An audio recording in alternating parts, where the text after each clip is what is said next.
છે। પરેશ ધાનાણી રાજકોટ પહોંચતા ક્ષત્રિય મહિલાઓ સાથે મુલાકાત કરી।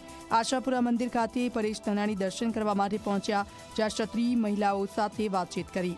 છેલ્લા ઘણા સમયથી ક્ષત્રિય સમાજની મહિલાઓ પણ રૂપાલાનો વિરોધ કરી રહી છે। ક્ષત્રિયોની એક જ માંગ છે કે રૂપાલાની ટિકિટ રદ કરવામાં આવે। ત્યારે ક્ષત્રિય મહિલાને પરેશ ધાનાણીએ સાંત્વના આપી। ક્ષત્રાણીઓને સાંત્વના મળતા ભાવુક પણ થયા હતા। અને જે કાંઈ પણ અત્યારે આ મુદ્દો છે એ ખૂબ સળગી ઉઠ્યો છે અને અમે હવે એટલા હદે કંટાળી ગયા છીએ। અમે એટલું બધું કર્યું છતાં પણ હજી ભાજપ સરકાર ઊંઘમાંથી ઊભી નથી થતી।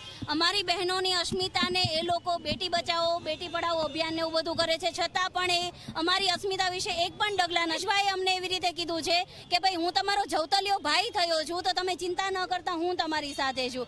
તો અત્યાર સુધી અમે તો કોઈ પક્ષ સાથે જોડાયેલા નહોતા, કોઈ પક્ષની વિરુદ્ધમાં પણ નહોતા, પણ પરેશભાઈ જ્યારે આવ્યા ને ખાલી બે હાથ જોડીને એટલું કીધું ને કે બેન અમે તમારી સાથે છીએ, અમે જેટલા પણ બહેનો હતા ને અમારી આંખમાં આંસુ।